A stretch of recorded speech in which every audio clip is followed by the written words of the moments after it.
क्या है press conference? हाँ, एक्शन करें। हाँ सर, मोबाइल साइलेंट। हाँ साइलेंट करें। आप पहले इंट्रोड्यूस बोलिए सर। चलिए सर। चलिए सर, रेडी। फिर नाम वीडियो क्या? Let us start. Yes sir. Yes roll. नमस्कार, Maharashtra flat owners welfare association में आप सबका स्वागत है।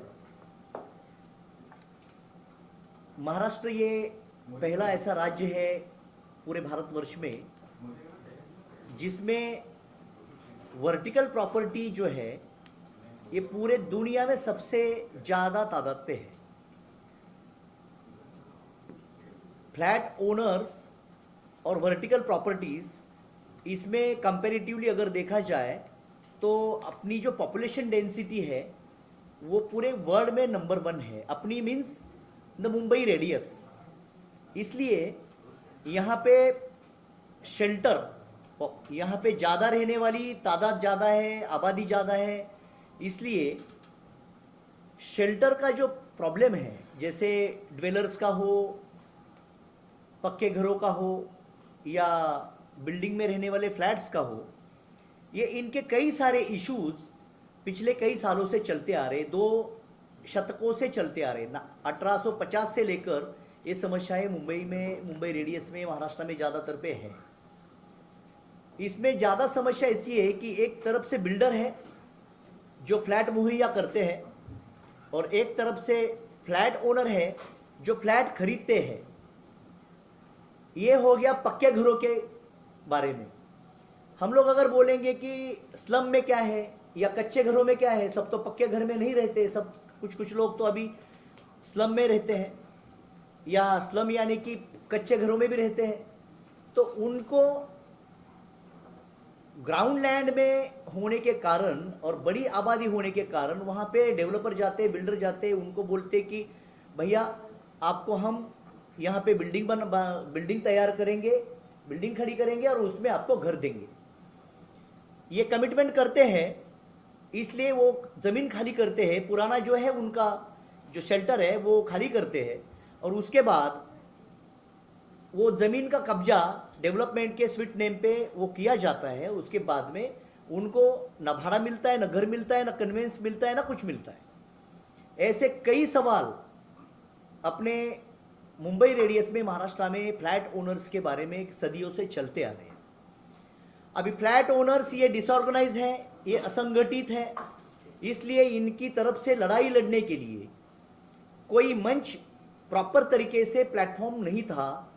ये मद्देनज़र रखते हुए हमारे founder chairman mister CS Reddy ji ने एक कॉन्सेप्ट ऐसा किया कि इसमें जो फ्लैट ओनर्स डिप्राइव हो रहे हैं, जिनके राइट्स वायलेट हो रहे हैं, जिनके ऊपर अन्याय हो रहा है, और एक फ्लैट ओनर छोटा एक अहम हिस्सा होता है सोसाइटी का, वो हजारों करोड़ के बिल्डर से नहीं लड़ पाता।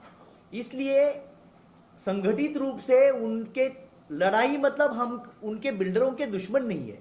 टेक्निकल लड़ाई ऐसी होती है कि बिल्डर जमीन ले लेते हैं, उसके जगह पे कोई स्ट्रक्चर खड़ा करते हैं और स्ट्रक्चर खड़ा करने के बाद उसमें जो रिहैबिलिटेशन वाले हैं उनको घर नहीं देते, बुकिंग वाले से घर का पैसा लेते हैं, ना बुकिंग वाले को देते हैं, ना रिहैबिलिटेशन के जो डिप्राइव्ड ड्वेलर्स को है उनको नहीं देते। तो ऐसे कई सालों से चलता आ रहा है। इसको एडमिनिस्ट्रेटिव सपोर्ट मिलता है, पुलिस का भी उनको सपोर्ट मिलता है, कलेक्ट्रेट का सपोर्ट मिलता है, सब लोगों का सपोर्ट इनको मिलता है क्योंकि उनके पास पैसा होता है। इसलिए हमारे जो डिसऑर्गेनाइज जो फ्लैट ओनर्स है और जो फ्लैट सीकर्स है, जिसके पास फ्लैट है वो फ्लैट ओनर है, लेकिन जिसने बुकिंग किया, जिसने पुराना घर उसका गया, उसके बदले में उसको घर देने का कमिटमेंट किया, he is a flat Sikar. Flat owners और फ्लैट सीकर्स, ऐसे दोनों को उनकी लड़ाई लड़ने के लिए ये Maharashtra flat owners welfare association बहुत ताकत से काम करने जा रहा है। तो इसमें फ्लैट ओनर्स के जितने भी प्रश्न हैं, जितने भी समस्याएं हैं, उसके लिए प्रॉपर तरीके से कानूनी लड़ाई लड़ने के लिए बड़ा मंच तैयार किया गया है। और उस मंच में हम आपका सबका स्वागत करते हैं। फ्लैट ओनर्स को हम अपील करते हैं कि ये मंच के साथ आप जुड़ जाइए। और सबसे ज्यादा अहम मुद्दा है कि फ्लैट ओनर जो बिल्डिंग में रहते हैं और मेंटेनेंस पर्पज के लिए जहां पे हाउसिंग सोसाइटी बनाई जाती है, अपार्टमेंट बनाए जाते हैं, उनके जो अपार्टमेंट के इश्यूज है, सोसाइटी के इश्यूज है, वो अलग है। क्योंकि फ्लैट में ले लेता हूं, 50 साल के पहले हमारे पुरखों ने फ्लैट ले लिया, मेरे ग्रैंडफादर ने फ्लैट ले लिया, अभी बिल्डिंग डिलैपिलेटेड पोजीशन में आया तो बिल्डिंग बीएमसी वाले ने नोटिस दे दिया कि आप इस बिल्डिंग में नहीं रह पाते हो क्योंकि बिल्डिंग डेंजरस हो गई है, बिल्डिंग गिर जाएगी। इसको ऐसा नोटिस देख के हमें वो फ्लैट ओनर्स को पूरा निकालते हैं, घसीट के निकालते, पुलिस के बंदोबस्त में उनको निकाला जाता है और वो बिल्डिंग तोड़ी जाती है। तब सवाल आता है कि फ्लैट तो हमने लिया था, लेकिन अभी फ्लैट का स्ट्रक्चर खराब हो गया, फ्लैट तो स्ट्रक्चर में चला गया, अभी जो हम लोग जाए कहां? इसलिए फ्लैट के साथ फ्लैट की जो बिल्डिंग जहां पे खड़ी है उसकी जमीन भी फ्लैट ओनर ने अपने नाम पे लेना, ये कानूनन प्रायोरिटी है और उसके लिए महाराष्ट्र सरकार ने एक कानूनी प्रावधान बनाया है। ये प्रावधान का अवेयरनेस करने के लिए और उसमें जो क्रिटिकल और उसमें जो लीगल कॉम्प्लेक्स बना है, 4 डिपार्टमेंट से वो फाइल जाती है, 4 एक्ट के तहत वो फाइल काम करती है और उसमें ज़्यादा तादाद पे स्किलफुल कंसल्टेंट, स्किलफुल एक्सपर्ट्स की ज़्यादा मात्रा नहीं है और इसके लिए वो फाइलें अटक जाती है या बहुत सारी फीस उनको दी जाती है, मतलब मांगी जाती है। इसके लिए और ये इसके साथ फ्लैट ओनर्स के, हाउसिंग सोसाइटी के जितने भी इश्यूज है, ये सब इश्यूज को एक करके इसके सबके ऊपर जो सॉल्यूशन बनाया है और इसके लिए मैं फ्लैट ओनर्स को अपील करता हूं कि सब फ्लैट ओनर्स ये अपना जो सोशल मूवमेंट है, ये लीगल राइट्स का मूवमेंट है, इसमें आप जुड़िए। धन्यवाद। जैसे कि लगे सारे पॉलिसीज को एक पेपर पे लाना, एक मंच पे लाना और एक एक चीज़ का रेगुलेटरी जो बॉडी है उस सिस्टम के हिसाब से उसको प्रॉपरली डिज़ाइन करके आज इसको लॉन्च किया जा रहा है और इसमें बहुत सारे फ्लैट ओनर्स के जो भी प्रॉब्लम्स हैं उस सारे प्रॉब्लम्स को हम फेस करके हम इसको प्रॉपरली गाइड करेंगे और उसका सॉल्व करेंगे। नो नीड टू फरी, नो नीड टू वरी, क्योंकि बहुत सारे टाइम पर ऐसा होता है कि हम एडवोकेट करेंगे तो इतना कॉस्ट आएगा, हम लीगल में जाएंगे तो इतना कॉस्ट होगा, बट एसोसिएशन में जब आते हैं तो ये लीगल हैसल्स आपके इतने सॉल्व हो जाते हैं कि आपको ज़्यादा जो अमाउंट का फेयर रहता है और कितना समय लगेगा उस समय को देखते हुए एक बॉडी है जो हमने Maharashtra flat owner welfare association जो बनाया है उसके थ्रू क्या होता है, इजी और फास्ट ट्रैक हो जाता है, तो समय ज़्यादा जाता नहीं है। तो हम सबको ये गुजारिश करेंगे कि आप ज्वाइन करिए और आइए हमारे साथ ये सपोर्ट करिए, हम आपके साथ हैं। जिस तरह जुड़ना होगा, कैसे क्या होगा, सवाल बाद में, अभी कुछ बातें करने दीजिए। सर, आज जितने भी फ्लैट्स वाले, ये जो आज महाराष्ट्र फ्लैट, आज आप जो सामने खड़े हो, सिबिल, ये सिबिल जो इशू चल रहा है, बैंकिंग में बहुत से लोगों को कम मालूम है क्या होता है, सिबिल क्या होता है। मुझे एक चीज बताओ, मैं सबको एक सवाल करता हूं कि सिबिल आरबीआई की ऑथराइज बॉडी है? किसने पूछा आज तक? मेरा डेटा सिबिल में, मेरा डेटा अगर किसी को दिया जाता है तो लीगल है वो? कोई भी चीज का डेटा ये हो सकते गवर्नमेंट डिपार्टमेंट को दिया जाता है, सिबिल कोई गवर्नमेंट बॉडी है नहीं। आज हमें सिबिल के नाम से इतना डराया जाता है कि आपका सिबिल खराब हो जाएगा, आप इंस्टॉलमेंट भरो, आप इंस्टॉलमेंट नहीं भरोगे तो आपका सिबिल खराब होने के बाद आपके बच्चों को लोन नहीं मिलेगा, आपके वाइफ को लोन नहीं मिलेगा।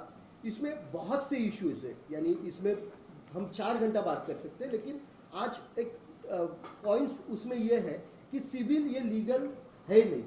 तो हम फ्लैट ओनर एसोसिएशन और आपके माध्यम से हम पीआई दाखिल कर रहे हैं हाईकोर्ट में सिबिल के खिलाफ। ये सिबिल आरबीआई खुद बोल रही है, मेरे पास आरबीआई के जितने भी पेपर्स है उसमें आरबीआई ने कभी ऐसा बोला नहीं है कि सिबिल या हमारी एजेंसी कोई है या सिबिल, आप कोई भी बैंकर्स मेरा लोन का डिटेल्स किसी को भी नहीं दे सकती। आपने देखा है कि सिबिल रिपोर्ट आप निकालते हो, आपके 10 साल के पीछे के लोन्स की डिटेल मिल जाते हैं, आपके गारंटर्स के डिटेल्स मिल जाते हैं, आपके जितने डिटेल्स है वो मिल जाते हैं। किसी को पूछ के दिया क्या? कभी किसी ने पूछा? आपने पूछा? आपके खुद के भी इसमें कितने इशू है? एक सिविल खराब हो गया, आज लॉकडाउन में कितने लोगों का इशू हुआ, और लॉकडाउन में आपको वेकेशन दिया गया EMI का, वो EMI का वेकेशन आपने लिया, आपको अच्छा लगा तब, लेकिन उसके बाद आपसे कितना इंटरेस्ट लिया आपने कभी देखा? रिड्यूसिंग ये कभी आपने सुना? इसमें बहुत से इशू है। मैंने आपको अभी थोड़े टाइम पहले बोला कि मैं इस पे बहुत कुछ बात कर सकता हूं, लेकिन मैं आपसे गुजारिश करता हूं कि आपने आपके चैनल से सिविल पे फ्लैट ओनर्स में, फ्लैट्स ओनर जो है उनके हाउसिंग लोन से, इसमें जैसे सिविल आता है वैसे पूरा बैंकिंग आता है। बैंकिंग में आप फ्लैट्स सीज किए जाते हैं, क्यों सीज किए जाते हैं? देखिए कभी सीजिंग की प्रोसेस किसी ने देखी है? आपको नोटिस आने के बाद आप क्या करते हो? नोटिस आ गया, आप डरते हो, भागते हो, कुछ करते हो। 13(2) आया, 13(2) के बाद आपने कभी जवाब दिया है? क्या है 13(2), क्या है 13(4)? ये महाराष्ट्र फ्लैट ओनर एसोसिएशन आपको ये हर चीज से सपोर्ट करेगी। हम बैंकों को बैंकिंग के साथ गलत नहीं करेंगे, लेकिन हम हमारे एसोसिएशन में आने वाले ओनर्स को इससे कैसे बाहर निकलना है। NPA, अरे हर जगह पे मैं सुनता हूँ NPA, मैं NPA हुआ। NPA होने के बाद क्या मर गया क्या आदमी? अपने इंडिया में NPA के बाद आदमी मर गया, ऐसे लोग सोचते हैं। हमारा समाज भी उसको इतना गलत तरीके से देखता है कि NPA होने के बाद आपके बाजू के घर में, आपको सबको एक सवाल है, आपके बाजू के घर में अगर कोई इंस्टॉलमेंट लेने आता है तो आप उसको इतना गलत तरीके से देखते हो कि उसने कोई बड़ा खून किया है। अरे यार, बिजनेस करते हैं तो बिजनेस में सबसे तकलीफ होती है, किससे नहीं तकलीफ होता है? किसका EMI का इशू नहीं होता है? तो आज से हम समाज में महाराष्ट्र फ्लैट ओनर्स एसोसिएशन ये चेंज करेंगे कि जो लोन में अटका है उनको हम सपोर्ट करेंगे। लीगल तो हम करेंगे ही, साथ में आप चैनल्स वाले हमें हर चीज में आपका हमें साथ चाहिए, और ये जितने भी बैंकिंग इशू कर रहे हैं वो आप सपोर्ट करोगे। सुमित सर। सारी सोसाइटी हम लोगों ने जब रिसर्च कर रहे थे तो हमें पता चला कि बहुत सारी मुंबई की ऐसी सोसाइटीज़ है जिसमें डीम्ड कन्वेंस का काफ़ी प्रॉब्लम्स है। तो हमारी संस्था ने एक स्ट्रक्चर्ड वे में डीम्ड कन्वेंस को फैसिलिटेट करके डीम्ड कन्वेंस लाने का प्रोजेक्ट बनाया है, जिसमें कि फ्लैट ओनर्स को फ्री में हम कंसल्टेशन और सर्विस प्रोवाइड कर पाएंगे डीम्ड कन्वेंस के लिए। और जितने भी सोसाइटीज इसमें आवेदन करेंगे हमारे थ्रू, उनको हम फैसिलिटेट करके डीम्ड कन्वेंस की सर्विसेज देंगे। जैसे कि हम सब ने देखा और सब ने डिस्कस किया ये पैनल पे, डायस पे जितने भी जन हैं, एक ही एजेंडा है हमारा कि हम जो फ्लैट बायर्स हैं, या तो वो रीडेवलपमेंट में गए हैं या वो खुद अपना पैसा लगा के सपनों का घर खरीद रहे हैं, उसकी पोजेशन की डिले हो जाती है। कई बार ऐसा होता है कि डेवलपर्स FSI चोरी कर लेते हैं। FSI चोरी क्या है ये किसी को नहीं पता है। FSI है क्या? बिल्डर क्या हमें अपनी जेब से रीडेवलपमेंट करके दे रहे हैं? नहीं, उसके लिए गवर्नमेंट एंटिटी है, अथॉरिटी है जो उनको FSI देती है। जैसे कि एग्जाम्पल, अगर हमारे पास 1000 स्क्वायर मीटर जगह है जो रीडेवलपमेंट में जा रही है, उनको FSI मिला है 2 का, FSI 2 मिला है, तो यानी कि उसको वो 2 से मल्टीप्लाई करेंगे। 1000 उनको एडिशनल मिला है, वो सेलेबल कंपोनेंट है जिसपे वो फायदा उठाएंगे। अगर एक सेलेबल कंपोनेंट पे उनको 25 लाख रुपीस का फायदा होता है डेवलपर को, तो आप इमेजिन कीजिए कि उनको कितना बेनिफिट होता है। लेकिन जो रीडेवलपमेंट की बिल्डिंग होती है उसमें जो कॉर्पस फंड भी वो उनको देते नहीं है, उसमें वो प्लानिंग चेंज कर देते हैं, जिसको कॉमन मैन को उसके बारे में कुछ जानकारी नहीं है, कुछ मालूमात नहीं है। अगर एक SRA बिल्डिंग बनती है तो उधर पार्किंग होना जरूरी है, ड्रेनेज लाइन का प्रॉपर होना जरूरी है, उधर आंगनवाड़ी का होना जरूरी है, वेलफेयर सेंटर का होना जरूरी है। बट अगर हम देखें अपने आसपास, ऐसी कोई भी प्रॉपर रीडेवलपमेंट बिल्डिंग हमें नहीं दिखती है और कॉमन मैन फिर सफर करता है। इन सब चीजों को मद्देनजर रखते हुए हमारी ऑर्गेनाइजेशन इन इश्यूज को, कॉमन मैन के इश्यूज को एकदम इजीली उनके लिए इजी करके उनको सपोर्ट करेगी, उनको लीगल कंसल्टेंट्स प्रो बोनो पे देने की कोशिश करेगी। यही हमारा मेन विजन और एजेंडा है कि जो कॉमन मैन के राइट्स है पर्टेनिंग टू सपनों का घर, उसको वो प्रॉपरली मिले, ना कि डेवलपर उसको बीच में खा जाए। सबसे अहम मुद्दा यह है, फ्लैट ओनर्स के उसको शिकार की तरह से नोच नोच के खाते हैं। एग्जाम्पल, पहले तो उसको बिल्डर खाता है। बिल्डर पहले उनको सपना दिखाता है, उनका घर लूट लेता है, पहला पुराना वाला, नया घर देता ही नहीं। 8 माले की बिल्डिंग है और 10वें माले पे फ्लैट देता है, मतलब 8 माले का परमिशन है, 10वें माले पे फ्लैट दिया जाता है, जहां की फ्लैट कभी उसको वर्चुअली मिलेगा, कभी मिलेगा ही नहीं। अगर देता है तो एक ही फ्लैट 10 लोगों को बेचा, फिर पुलिस स्टेशन में जाता है या पुराने स्ट्रक्चर के पास जाता है तो उसको उसी के ही बाउंसर धक्के मार के निकालते हैं। ये हो गया बिल्डरों का। फिर वो जो एडिशनल एरिया बोला है वो नहीं देता रीडेवलपमेंट के मैटर में। अगर बुकिंग किया है, फ्रेशर है अगर सेलेबल में, तो फिर उनको जो कमिटमेंट किया है वो एमिनिटीज नहीं देता। Additional area, carpet area, super carpet area, इसमें घपले कर किया जाता है। ये बिल्डर का हो गया नोचना। दूसरा, फ्लैट के हाउसिंग लोन के प्रति वो एक हाउसिंग लोन ट्रैप चल रहा है।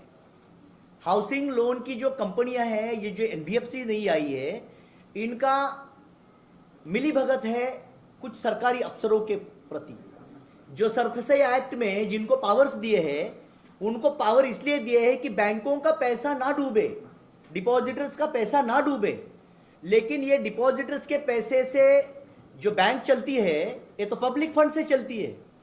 लेकिन लोन का झांसा देके, लोन का स्वीट नेम दिखा के उनको ट्रैप किया जाता है। 5-10 लाख रुपए डाउन पेमेंट भरा, 20-25 ईएमआई भरे, 4 ईएमआई क्या चुकते नहीं किए, तुरंत आ जाते हैं सब, नोटिस आ जाता है कलकत्ता से। अरे भाई मैंने फ्लैट का लोन इधर लिया मुंबई में, नोटिस आ रहा है कलकत्ता से। नोटिस होता है आर्बिट्रेशन का, आर्बिट्रेटर वहां पे बैठता है, अवार्ड पास करता है एक्स पार्टी, और वो गलत एड्रेस पे भेजता है या तो मेल पे भेजता है। नोटिस प्रॉपर सर्व नहीं होती, आर्बिट्रेशन का अवार्ड पास हुआ जाता है, और आर्बिट्रेशन के अवार्ड के बाद उसका एग्जीक्यूशन लोकल कोर्ट में या लोकल अथॉरिटी के सामने, जब भी कलेक्टर हो या फिर कोई मैजिस्ट्रेट हो, इनके सामने होता है। और एग्जीक्यूशन में भी उनको नोटिस मुहैया किया नहीं जाता, तो जो फ्लैट ओनर या जो लोन लिया है उसको मालूम ही नहीं होता इसके बारे में हुआ क्या है। फिर उसका ऑर्डर पास होता है, ऑर्डर पास होने के बाद तहसीलदार के पास एग्जीक्यूशन के लिए जाता है या तो कोर्ट कमिश्नर के पास जाता है, और बड़े साजा धाजा से, बड़े साजा मोजा करके एकदम पुलिस बंदोबस्त लेके आते हैं चाबी लेने, फ्लैट का पोजीशन लेने, बोलते कोऑपरेट करो। अरे this is the one type of trap. आपने हमें नोटिस नहीं भेजा, इसमें सरकारी अफसर शामिल है।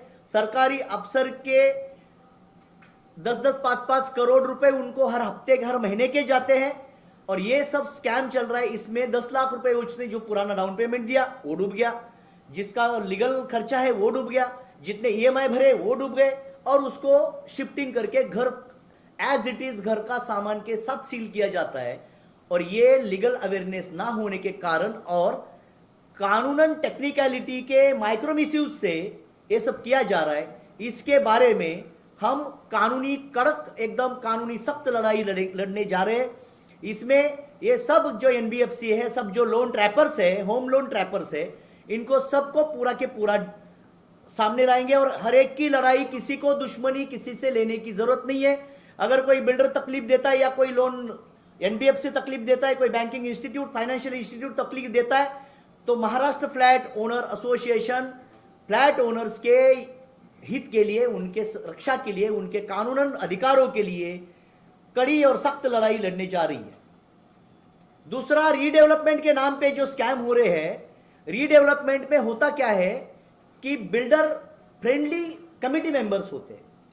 कमिटी मेंबर्स क्या होता है कि एक पुरानी बिल्डिंग है 1980 में बनी, और वो 1980 से अभी वो बिल्डिंग 45 साल की हुई, तो 45 साल के बाद बिल्डिंग रीडेवलपमेंट में जाती है, क्योंकि 4-5 माले की बिल्डिंग है, अभी एफएसआई बढ़ गया, तो वहां पे 20-25 माले का टावर बनेगा, एमिनिटीज बनेगी।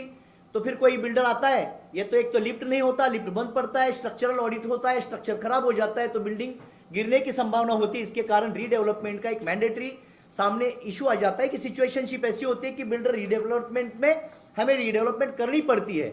लेकिन सेल्फ रीडेवलपमेंट का ठीक से एनकरेज ना होने के कारण, अवेयरनेस ना होने के कारण कोई डेवलपर आते हैं, कोई कुकिंग एजेंट आते हैं। कुकिंग एजेंट क्या करते हैं कि बड़े बड़े झांसे दिखाते हैं, ए ले लेता है डेवलपमेंट के लिए और बी को दे देता है, फिर वो अपना हिस्सा निकालता है, बी फिर सी को दे देता है। ऐसे कई कुकिंग एजेंट के कारण बिल्डिंग स्टॉल्ड रीडेवलपमेंट प्रोजेक्ट हो जाता है। और इसमें जो कमिटी मेंबर्स है, जो इनिशिएटिव लेते हैं, वो बिल्डर के साथ मिली भगत करके अंधेरे में उनसे कुछ पैसा लेके अपने सोसाइटी के वेलफेयर से ज्यादा खुद का वो एक हित देखते हैं और वो ब्राइब जैसा ही है ये।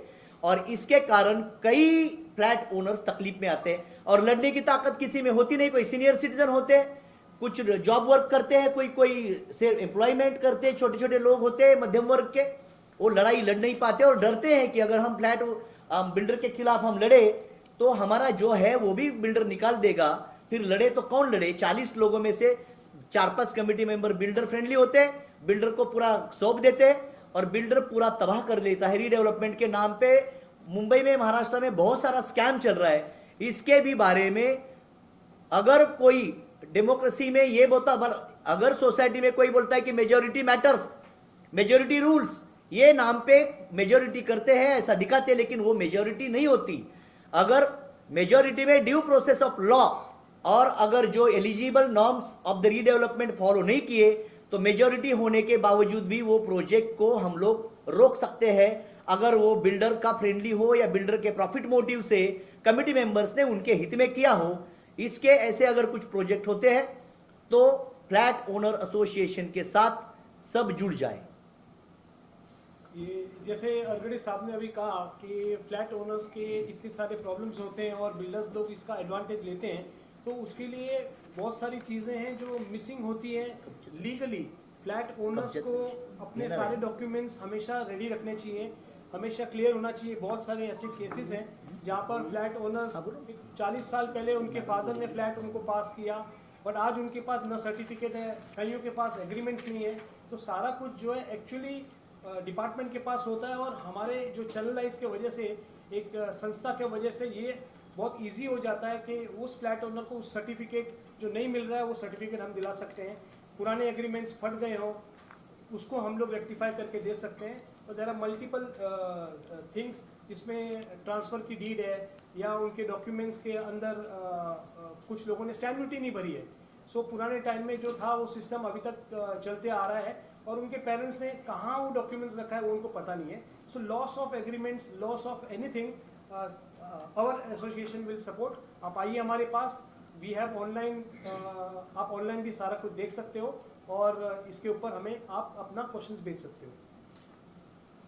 सर, कब्जाचा विषय हा पात्र अपात्र सगळे जेव्हा SRA मध्ये, म्हणजे आपली मुंबईची जी लोकसंख्या आहे त्या लोकसंख्यामधली 60% लोक हे आपल्या SRA मध्ये राहतात, 60% लोक। आणि ही 60% लोकांची फक्त कधी त्यांचा विचार केला जातो इलेक्शनच्या वेळेस त्यांच्या वोटिंगसाठी। सर, हे पात्र अपात्र काय आहे ह्याचा कोणी अभ्यास केला का? आज ह्याच्यातले कितीतरी आपली लोक असतील जी SRA मध्ये आहेत, त्यांना रूम मिळणार आहे। सर, या पात्र अपात्र हा सगळा तयार केलेला एक पिक्चर आहे। आमचे भानुशाली साहेब डायरेक्टर आहेत, तसेच एक तयार केलेला जातो, एक डेव्हलपमेंटसाठी एक जेव्हा प्रोजेक्ट येतं तो एक तयार केला जातो पिक्चर, आणि त्याच्यात किती जणांना पात्र करायचं, किती जणांना अपात्र करायचं हे आधीच ठरलं जातं। आता पेपर्स काय, पात्र म्हणजे काय? तुम्ही जर तिथे राहताय, सर माणसाला पात्र नाही करायचंय, त्या स्ट्रक्चरला पात्र करायचंय। मग स्ट्रक्चरचं जर तुमच्याकडे प्रूफ असेल त्यावेळेचं, तर तुम्ही का नाही पात्र करत? तुम्ही जो स्ट्रक्चरचा जो रूम देणार आहे, त्या मॅडम बोलल्याप्रमाणे त्या स्ट्रक्चरचा जो रूम मिळतो तर त्या रूमचा FSI बिल्डरला मिळतोय ना, मग त्या माणसाला का रडवता तुम्ही त्याला पात्र करताना? मग ते पात्र करताना मग त्याच्याकडनं पैसे घ्या, आणि हे सगळं आपापसात मिळालेली हे सगळी काम आहे। त्यामुळे एक गोष्ट लक्षात ठेवा, हा खूप मोठा विषय आहे पात्र अपात्रचा। आपण येणाऱ्या काळात ह्या पात्र अपात्र कुठल्याही SRA मध्ये आपली जी लोक आहेत जी पात्र अपात्र मध्ये प्रॉब्लेम मध्ये असतील त्याला सगळ्यांना घेऊन या, तुमच्या मार्फत तुम्ही आव्हान करा आणि त्या सगळ्यांना गरिबांना आपण घर देणार। वाटलं तर त्या SRAच्या BKC मध्ये जे SRA ऑफिस आहे, तुम्ही त्या SRA ऑफिस मध्ये कोण कोण गेलं, याच्यातलं जातं कोण? तुम्हाला आतच घेत नाही, तुमच्या कॅमेरा सगळं तुम्हाला कधीच कोण आत घेत नाही। गेलाय तो कोण कॅमेरा आत घेऊन? मी गेलो होतो एकदा, खूप प्रयत्न केले आणि मग मी गेलो आत, आणि आज जाऊन मी जेव्हा बोलायला लागलो ना तेव्हा त्यांचे सगळे ऑफिसर्स आले, तुम्ही पण प्लीज डेअरिंग करा, कारण तिथे 6 नंतर फक्त बिल्डर्सच रात्री जाऊन बसतात। ते पात्र अपात्र, आज तुम्हाला विषय मी समजवतोय की 6 नंतर तिथे फक्त त्या ऑफिसला फक्त बिल्डरसाठी जागा आहे। तुमच्यासाठी काहीही जागा नाहीये. सर आरगडे साहेब, तिथे सकाळपासून संध्याकाळपर्यंत आपले झोपडीधारक जातात, त्याला हे कळत नाही की कोणाकडे जाऊन बसायचं, 1 नंबरला बसायचं, 2 नंबरला का 10 नंबरला. त्यामुळे एक गोष्ट लक्षात ठेवा, ह्या सगळ्या गोष्टीचा अभ्यास करून महाराष्ट्र फ्लॅट ओनर असोसिएशन तुम्हाला ह्या सगळ्या गोष्टीमध्ये मदत करतील. बँकिंग असू द्या, तुमचं रिडेव्हलपमेंट असू द्या, तुमचा SRA असू द्या, या सगळ्या गोष्टीमध्ये आपण मदत करू. मी थांबतो इथे. कोणतेही ओनर्स जे असतील, लिगल ओनर्स, त्यांनी आपल्या ऑर्गनायझेशनशी जोडलं जावं. त्यांना मी आवाहन करते की त्यांनी जोडलं जावं. त्यांना योग्य तो न्याय आपल्या ऑर्गनायझेशनमध्ये नक्की मिळेल. ये है समाज में we want to bring all the flat owners under one umbrella, because lot of flat owner does not know what rights they have. So we want to address all the issues which flat owners have and bring all of them into one umbrella and support their issues and solve the problems. So मैं appeal करता हूँ सब जनता को कि जो भी flat owners है सो हमारा मोफा से जोड़ो, क्योंकि मोफा हमारा नहीं सबका है. So we want to give a strong support to the flat owners in the society so that उनका सपनों का साकार जो घर चाहिए, so we can provide all the rights. That's the main motive of our MOFA. So that is the reason we have come forward to before. Maharashtra flat owner welfare association ने एक product भी इंट्रोड्यूस किया है for the in good faith of flat owners. इन लोगों को जो है बेसिकली जितने भी ब्रोकर्स जो हमारे एसोसिएशन के साथ जुड़े हैं उन्हें मल्टीपल बेनिफिट्स के साथ में एक फ्लैट ओनर को भी बेनिफिट हम पास ऑन करते हैं, जो ब्रोकरेज फ्री जो प्लेटफॉर्म है जहाँ पर बहुत सारे जगह पर मल्टीपल ब्रोकर्स आ जाते हैं, तो उसके लिए काफ़ी इजी उसको सिस्टम को बनाया है. आप ऑनलाइन पर जब जाएंगे मोफा के तो आपको वो भी चीज़ों का डिटेल मिलेगा और फ्लैट ओनर्स को और ब्रोकर्स को दोनों को कैसे विन विन सिचुएशन हो इन मल्टीपल फ्लैट्स की, जिसको चाबी भी मिलेगी because they are members of our association. And flat owners जो है उनको भी बेनिफिट मिलेगा for one side brokerage. So do visit our site mofa.com. जैसे कि हमने सारे इश्यूज को कवर करने की कोशिश करी. Maharashtra flat owners welfare association MFOWA वो फ्लैट ओनर्स वेलफेयर एसोसिएशन है, यानी कि वो आवाज़ बन के आया है सारे फ्लैट ओनर्स का. या वो FSI की चोरी हो, डिलेड डेवलपमेंट हो, पोजेशन से लेके हो, सबसे अहम मुद्दा है डीम कन्वेंस, जिसके बारे में कोई अवेयरनेस नहीं है. वो अवेयरनेस हम समाज में लेके आना चाहते हैं. आप हमसे जुड़िए. अगर कोई डेवलपर आपको आपकी सोसाइटी पोजेशन देने के बाद वो प्रॉपर्टी, आपने एक फ्लैट खरीदा, फ्लैट आपके नाम पे हो गया, आपने स्टैम्प ड्यूटी भर दी, फ्लैट एक ज़मीन पे ऊपर वर्टिकल खड़ा है, हवा में है, ऊपर है, आप 13वें माले पे, 10वें माले पे, 12वें माले पे, you are coming from first floor to 11th floor. What is a base, जो जगह है, जो जमीन है, वो आज भी ओनर और डेवलपर के नाम पे है. वो राइट आपको है, वो डेवलपर को आपको देना है. जो डेवलपर्स नहीं देते, जिसका इशू बाद में होता है जब बिल्डिंग खराब हो जाती है, उसकी कंडीशन खराब हो जाती है, रीडेवलपमेंट में जाना पड़ता है, फिर डेवलपर कहता है मैं ही डेवलप करूंगा मेरे टर्म्स एंड कंडीशन पे. वो ना हो, इसके लिए आप हमसे जुड़े. डीम कन्वेंस कैसे करना है, किसको चाहिए, किसके राइट्स हैं, ये हमारे राइट्स हैं as a flat owners, as a cooperative society. Building के साथ जमीन पे भी हमारा हक है. कल को रीडेवलपमेंट में जाना है तो हमारा हक है. वो कानूनी रूल ऑफ लॉ है जिसके लिए हम पूरी मदद और सपोर्ट करेंगे. इसके लिए हम चाहते हैं आप आके हमारे साथ जुड़िए. This is the vision of MFOWA. यहाँ पे भी जो भी सोसाइटी में डीम कन्वेंस होता है, बहुत सी सोसाइटीज को भी मालूम नहीं रहता कि डीम कन्वेंस यानी क्या है. डीम कन्वेंस जो 4 डिपार्टमेंट के अप्रूवल के बाद डीम कन्वेंस होता है. लोग बोलते हैं कि मैं जो भी वहाँ पे काम करने आता है बोलता है कि 6 महीने में मैं आपको डीम कन्वेंस करके दूंगा. होता नहीं है. 6 महीने का 1 साल होता है, 1 साल के बाद 2 साल होता है. Maharashtra flat owner association deem conveyance, ये डीम कन्वेंस के बारे में हम बहुत एग्रेसिवली काम करने वाले हैं, क्योंकि महाराष्ट्र में, अपने मुंबई में सबसे ज़्यादा अगर कोई इशू है तो डीम कन्वेंस के. हर ओनर, हर बिल्डर एक बार बिल्डिंग बना के पैसा कमा लेता है, उसके बाद सेकंड टाइम भी उसको ही कमाना है। वो कन्वेंस पे वो इतना बड़ा हक दिखाता है कि जैसे उसने ये फ्लैट भी खरीद लिए। सर देखो, फ्लैट ओनर जो रहता है उसको आने वाले टाइम में सोसाइटी को कन्वेंस देना ये बिल्डर का जवाबदारी है, लेकिन बिल्डर देता नहीं, क्योंकि उसको मालूम है जब वापस रीडेवलपमेंट में जाएगी तो मुझे मेरा हक डालने मिला है। लेकिन यहाँ पे हम महाराष्ट्र फ्लैट ओनर एसोसिएशन आपको डीम के बारे में लीगल सपोर्ट, यानी जो एडवोकेट्स लगेंगे, जो एडवोकेट्स हमारे अरगड़े साहब यहाँ पे बहुत ही स्पेशलिस्ट डीम कन्वेंस में, साथ में मैडम्स हैं यहाँ पे लीगल के बारे में। महाराष्ट्र फ्लैट ओनर्स एसोसिएशन में लीगल का बहुत अच्छा सपोर्ट है। हम जितने भी flat owner association flat owners हैं उनको हम एक ही पूछते हैं, एक ही बताते हैं कि आप यहाँ पे आओ, आपको लीगल पूरा सपोर्ट मिलेगा।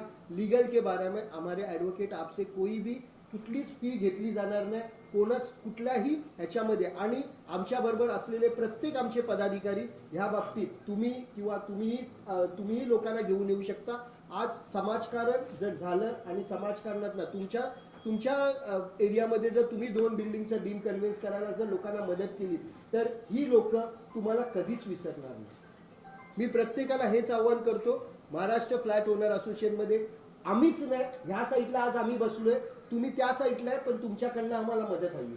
तर महाराष्ट्र फ्लॅट ओनर असोसिएशन येणाऱ्या 4 वर्षात जास्तीत जास्त डीम कन्व्हेन्स कसं करेल, जास्तीत जास्त बँकिंग मध्ये लोकांना मदत कशी करेल, जास्तीत जास्त रिडेव्हलपमेंटच्या प्रत्येक प्रोजेक्टमध्ये किंवा SRA मध्ये कशी मदत करेल हे तुम्हाला येणाऱ्या वेळेत कळेल।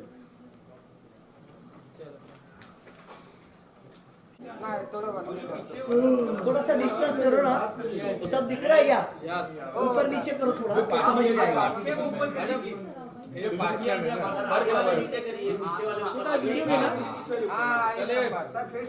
फोटो निकालो सब, प्रेस फोटो है ये।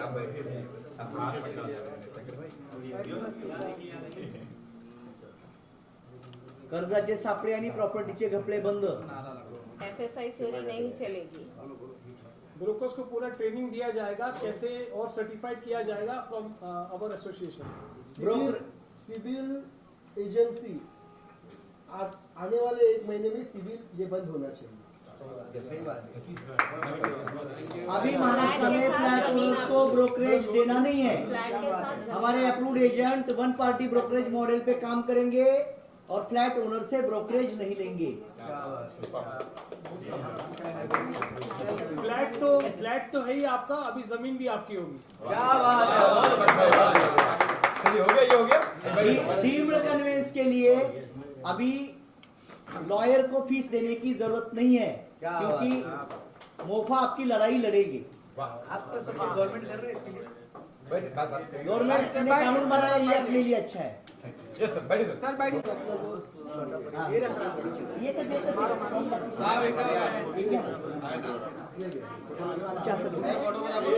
और एक फॉर्म आहे तिकडे, त्याच्यात आहे। चलो 1 2 3 प्रेस फोटो क्लिक। यहाँ पे सर, यहाँ पर देखिए, यहाँ पर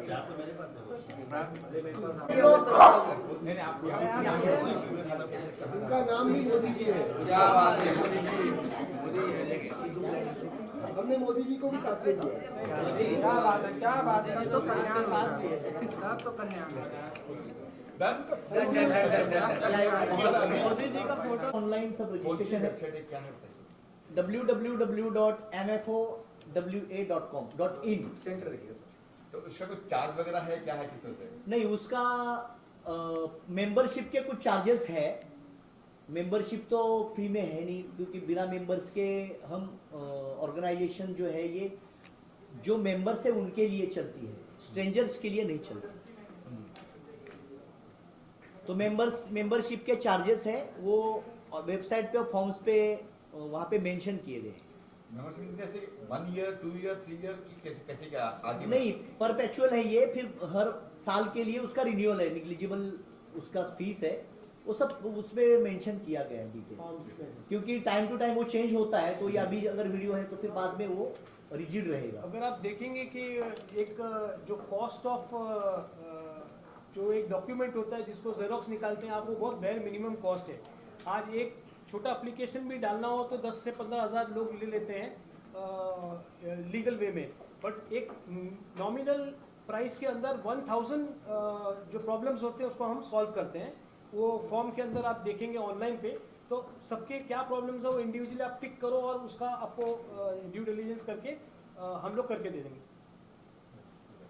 और ऑल्सो हमारी एक हेल्पलाइन है, वो हेल्पलाइन का नंबर हमारे साइट पे है 7977511826। ये मल्टीपल इसमें कॉल्स हम लोग एक साथ पे जवाब दे सकते हैं। तो आपको कोई भी अगर दिक्कत हो, कोई सवाल जानना हो, कोई चीज़ का आंसर चाहिए हो, तो आप हेल्पलाइन पे ज़रूर फ़ोन करें। सर आप लिए क्या प्रक्रिया करने वाले हैं, क्या उसके लिए कोई आंदोलन होगा या किस तरह से इसको देख रहे हैं? सर आप इधर जितने भी लोग हैं सबको सिविल का इशू है। क्या है सिविल किसको भी मालूम नहीं है। सिविल ना एजेंसी है, हमें सबको एक होना है। हमें हाईकोर्ट में हम पीआर दाखिल कर रहे हैं सिविल के खिलाफ। मैंने ऑलरेडी उसमें हमारे फ्लैट ओनर एसोसिएशन ने ऑलरेडी पेपर्स वो पूरे करके रखे हैं। खुद आरबीआई बोल रही है सिविल कोई हमारी गवर्नमेंट एजेंसी है नहीं, और गवर्नमेंट एजेंसी अगर नहीं है तो सबसे बड़ा हम सब सिविल वाले लोग जितने भी अपना सिविल रिपोर्ट निकालो और हम सब एक साथ सब जगह एफआईआर डालेंगे सिविल के खिलाफ कि हमारा डेटा आपके पास कैसे आया।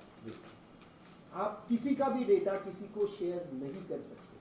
अगर आरबीआई ने आपको बोला है मेरा डेटा आपको देने का है तो आप वैसा लेटर दिखाओ, है लेटर उनके पास। जब एक साथ पूरे महाराष्ट्र में एक साथ 1 लाख एफआईआर होंगे तब क्या होगा। कोई भी अगर बदल होना है ना, कोई भी चेंज होना है तो आपको हमको उठना है। ये सिविल कुछ नहीं है, ये सिविल बैंकिंग को अपने फायदे के लिए किया हुआ चीज है। वो हर सिविल के पीछे, हर रिपोर्ट के पीछे उनको चार्जेस मिलता है, हर सिविल के रिपोर्ट के सामने उनको धंधा मिलता है। हमारा फायदा क्या है? हमारा कुछ फायदा है?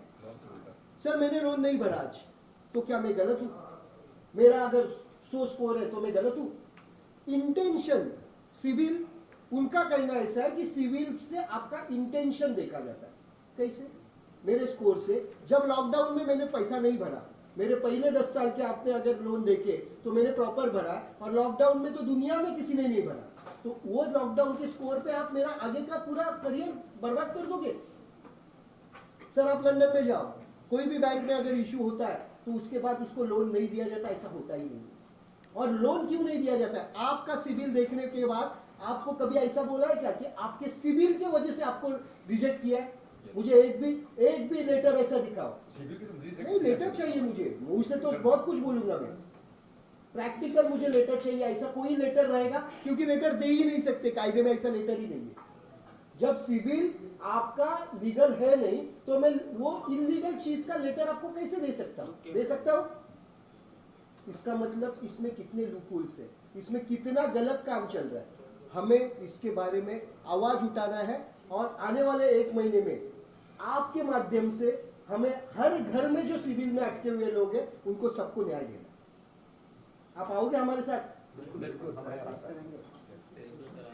Sir no double commission Mira Road में देखा जाता है सर, वहाँ पर 3 बार जो है कमीशन लिया जाता है, ट्रिपल कमीशन। प्लस वहाँ पे जो एजेंट्स वगैरह है वो 11 महीने में रूम खाली करने के लिए वो प्रेशराइज करते हैं, नहीं कि ये तो ओनर से लड़के वो जो भी भाड़ोतरी होता है उसको बाहर निकालते हैं। तो इसके लिए क्या करने वाले हैं? देखो क्या है, यही तो अहम समस्या है फ्लैट ओनर्स की। 2 करोड़ रुपए 1 करोड़ रुपए का इंटरेस्ट देके पैसा भी दिया, उसका इंटरेस्ट भी दिया, फ्लैट खरीदा मैंने 1 करोड़ रुपए का, उसको 60,000 रुपए रेंट है समझ लो मीरा रोड में। तो 60,000 रुपए रेंट का हम लोग क्या करते हैं, लीव एंड लाइसेंसी एग्रीमेंट करते हैं टेनेंट के साथ। 11 महीने का एग्रीमेंट करते हैं। इसमें मुंबई में एक ब्रोकरेज चलता है, 1 महीने का ब्रोकरेज, टेनेंट से भी ओनर से भी। मीरा रोड में 2 ब्रोकरेज चलते हैं 2 महीने का, कहीं कुछ जगह पे 2 महीने का, 3 चलता है, 3 भी चलता है। और फिर क्या होता है, 4 महीने के बाद फिर वो फ्लैट टेनेंट या जो लाइसेंसी है जिसने फ्लैट भाड़े पे ले लिया वो चला जाता है, फिर और भाड़े पे दे दो, फिर और दे दो। मतलब अगर एक 11 महीने के ड्यूरेशन में अगर 2 बार मेरा फ्लैट ओनर का फ्लैट अगर मैंने भाड़े पे दे दिया तो मुझे 4 महीने का रेंट देना है ब्रोकरेज में। वाई? बिकॉज हम संगठित नहीं है, हम डिसऑर्गेनाइज है। इसलिए हमने क्या किया कि अप्रूव्ड रियल एस्टेट एजेंट जो हमारे हैं, Maharashtra flat owner welfare association is going to issue the approval certificates to the competent and genuine professional brokers, real estate agents। वो वन पार्टी ब्रोकरेज मॉडल पे काम करेंगे और फ्लैट ओनर से भाड़ा नहीं लेंगे, ब्रोकरेज नहीं लेंगे, वो ब्रोकरेज टेनेंट से लेंगे, वो भी एक। और अगर 1 साल में 11 महीने में अगर 2 बार हो जाता है, अगर कोई बढ़ोतरी है, कोई टेनेंट है वो अगर 4 महीने में जाता है तो उस सेगमेंट में तो उससे भी लेना नहीं चाहिए। तो इसलिए क्या है, हम लोग डिसऑर्गेनाइज होने के कारण ये नहीं होता था, लेकिन अभी हम लोगों ने सब फ्लैट ओनर्स को मेंबर्स जो जो हमारे मेंबर्स है उनको brokerage free flat owner service दी जा रही है। इसमें वन पार्टी ब्रोकरेज अलाउड है। This is the one party brokerage model and in eye of flat owner that is the brokerage free flat card. That is our main object and agenda for the welfare of the flat owners। जिस तरीके से महाराष्ट्र सरकार ने एक portal जारी किया है कि अब किसी को भी रेंट पे घर चाहिए वो ऑनलाइन अपना डाल के ले सकता है। आपने जैसा कहा संगठित नहीं है, तो सरकार ऐसा एक कानून क्यों नहीं बनाती जिस तरीके से जो दलाल है जो ब्रोकरेज करते हैं उन लोगों का एक सर्टिफिकेट होना चाहिए और एक गाइडलाइन भी बनना चाहिए। एक ऐसा आपको नहीं लगता कि एक ऐसा देखो क्या है, अब तक ये फ्लैट ओनर्स एक्चुअली ये सब टैक्स पेयर है। फ्लैट ओनर्स सब टैक्स पेयर है, everybody is a tax payer in India, but वो ज्यादा टैक्स पे करता है comparative to other tax payer. लेकिन इसमें क्या था, ये डिसऑर्गेनाइज थे, इसके कारण इनके प्रति कोई लगाव नहीं था, कोई एक प्लेटफॉर्म नहीं था कॉमन जिसके चलते सब हम लोग उसकी लड़ाई लड़े। अभी हमारी और एक मांग हम लोग करने जा रहे हैं कि discrimination in the rural and urban, rural और अर्बन में क्या डिस्क्रिमिनेशन हो रहा है on the name of decentralisation of power. Panchayat raj is enacted and panchayat raj is formed in the rural area. Their village panchayat is the model which is the local self government which is actively implemented in the rural development ministry under governance of the rural development ministry. The village panchayat, panchayat samiti and jila parishad are acting, but in the urban area that model is not available. As per the population density in one building there are lots of flats, more than 100 flats, more than 150 flats, but as per the comparative of the village panchayat there is the government officer, government recruited, government salaried person, that is the gram sevak, but in the urban area secretary is the ram bharose, manager is the ram bharose, उसको ना कोई training है ना record रखने का कोई mandatory provision है। कितने सारे सोसाइटी का सेक्रेटरी और चेयरमैन ने और मैनेजर ने रिकॉर्ड गायब कर दिया, तो ये रिकॉर्ड रखने की जिम्मेदारी किसके पास है? इसलिए हम अभी हमारी एक मीटिंग है, उसके बाद में हम लोग हर सोसाइटी के मैनेजर को गवर्नमेंट रिक्रूट करे, गवर्नमेंट उसका सैलरी पे करे और गवर्नमेंट के नॉर्म से उसको ट्रेनिंग दी जाए और गवर्नमेंट के अंडर ऑब्जर्वेशन और गवर्नमेंट के रूल के मुताबिक वो काम करे, ये मांग करने जा रहे हैं। इसलिए क्या होगा, जो सोसाइटी में जो लफड़े चलते हैं, जो मनमानी चलती है, जो हायरार्की चलती, जो ये अनार्की चलती है इन गवर्नेंस बॉडी की, कमिटी मेंबर्स की, वो खत्म होगी और गवर्नमेंट का एक regulatory officer as a paid manager वहां पे ट्रेंड बैठेगा, तब वो रिकॉर्ड की जिम्मेदारी उसकी होगी।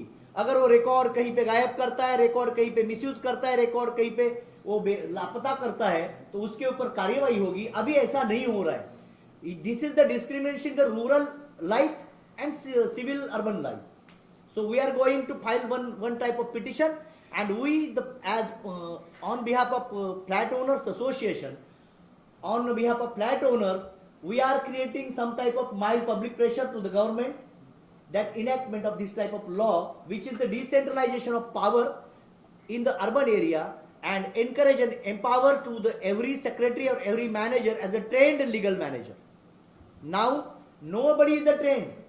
Nobody has no to what is the provision, what is the bylaws, what is the Maharashtra Cooperative Act, what is the MOFA Act, what is the Stamp Duty Act. कोई act किसी को, what is the MRTP act, किसी को कुछ मालूम नहीं है, और ना उसके ऊपर कोई जिम्मेदारी और ना उसको कोई ऑनरेरियम मिलता है। बिना ऑनरेरियम का कौन सेक्रेटरी और कौन मैनेजर क्यों टाइम दे? 200 फ्लैट ओनर्स को रिप्रेजेंट करना है तो वो तो फुल टाइम एक्टिविटी हो जाएगा। हम क्यों बिना पगार का वो करें? ये इसके कारण ये राम भरोसे चलता है, इसका कोई ना पूछने वाला है ना इसको कोई गवर्नमेंट का कोई कंट्रोल है। तो रेगुलेटरी कंट्रोल के लिए ये मॉडल बहुत जरूरी है, क्योंकि मुंबई की अगर पॉपुलेशन डेंसिटी देखी जाए तो एक एक सोसाइटी में 2-2 हजार लोग रहते हैं। एक एक कॉन्फेडरेशन, एक विंग में अगर एक कंपाउंड में अगर 10 बिल्डिंग है तो उसमें 500 घर है, 500 फैमिली है। तो 500 फैमिली अगर रूरल में होती है तो 500 उम्रा बोलते हैं।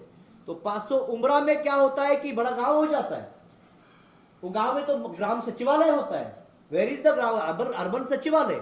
तो हम ये मांग करते हैं सरकार को कि ग्राम पंचायत के जो ग्राम सेवक है वैसे ही मॉडल इसमें सोसाइटी पंचायत नाम से किया जाए, और सोसाइटी पंचायत को जो गवर्नमेंट कंट्रोल्ड एक कोई ऑफिसर अपॉइंट किया जाए, उसका रिक्रूटमेंट भी सरकारी तरीके से हो और उसका सैलरी भी सरकार दे, और उसका पूरा रेगुलेशन कंट्रोल और उसके ऊपर पूरा एक नॉर्म और कंट्रोल सरकार की रहेगी। ये भी हमें मांग करनी है। 2 lakhs jobs will be created. And 2 lakh सरकारी नौकरियां भी इसमें मुहैया करनी पड़ेगी। सर एक सवाल मेरा भी है, जिसे बिल्डर सपनों का घर दिखाता है और सपने वो देखो, रेरा ये करेक्ट अथॉरिटी है। तो रेरा अथॉरिटी, इसके लिए सरकार ने पहले क्या होता था कि इसमें कोई रेगुलेटरी अथॉरिटी नहीं थी रियल एस्टेट में।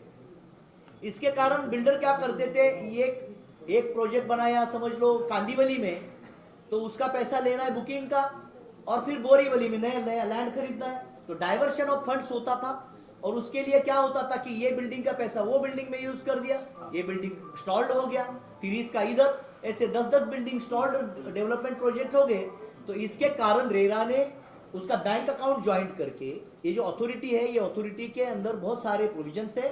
रेरा के इनेक्टमेंट के बाद ये सब समस्या बहुत सारी कम हो गई है, लेकिन लिटिगेशन इतने पेंडेंसी है रेरा के पास, इसको उन्होंने तुरंत डिस्पोज करनी चाहिए। और रेरा अथॉरिटी ने उनका जो स्पीड है वो बढ़ाना चाहिए। इसके लिए सरकार ने भी उनको कोई प्रॉपर स्टाफ की स्ट्रेंथ प्रोवाइड करनी चाहिए। I think fast track court होना चाहिए। सर देखो, कोई भी गवर्नमेंट का प्रेशर, गवर्नमेंट पे अगर वहाँ के रीडेवलपमेंट वाले लोग होते हैं या मेंबर्स होते हैं जो रीडेवलपमेंट में गए हैं या जिन्होंने प्रॉपर्टी परचेज की है, वो चेंज ऑफ डेवलपर के लिए प्रॉपर अथॉरिटी जो अपॉइंटेड है वो रेरा वहाँ जा सकते हैं। तो इसी तरह से जो लैक ऑफ अवेयरनेस है, ये ऑर्गेनाइजेशन वो अवेयरनेस और लीगल राइट्स उनको बताएगी, उनको गाइड करेगी। पता नहीं है ना, तो उसमें कभी चेंजेस होते नहीं है। जहाँ पे प्रेशर बनेगा वहाँ पे नए रूल आएंगे। आज तक आपने कभी भी देखा रहेगा कि कोई भी नए रूल्स, कोई भी बदल जो हुआ ना, वो कहाँ से तो प्रेशर हो चुका है। हमें ये टाइम है, अगर हमारे बच्चों को अच्छे फ्लैट्स देने हैं, हमारे आने वाली पीढ़ी को अगर अच्छा डेवलपमेंट देना है, तो हमें सबको एक होना है। और सबको एक होना इसका मतलब क्या है? हमें सबको एक साथ प्रेशर करना है। जब प्रेशर बनेगा, सर देखो आज सबसे बड़ा जो सबसे बड़ी ताकत है वो आप हो। होल्ड कैमरा लो। तिकडे बसलेले पण आहेत ना आपले सगळे जे पदाधिकारी आहेत, एक मिनिट सर, वो पीछे के सब जब इधर आ जाओ फोटो के लिए। स्वप्नील सेठ सगळे आपले इकडे या, मागे सगळे पदाधिकारी मागे या, सगळ्यांनी या मागे। एक फोटो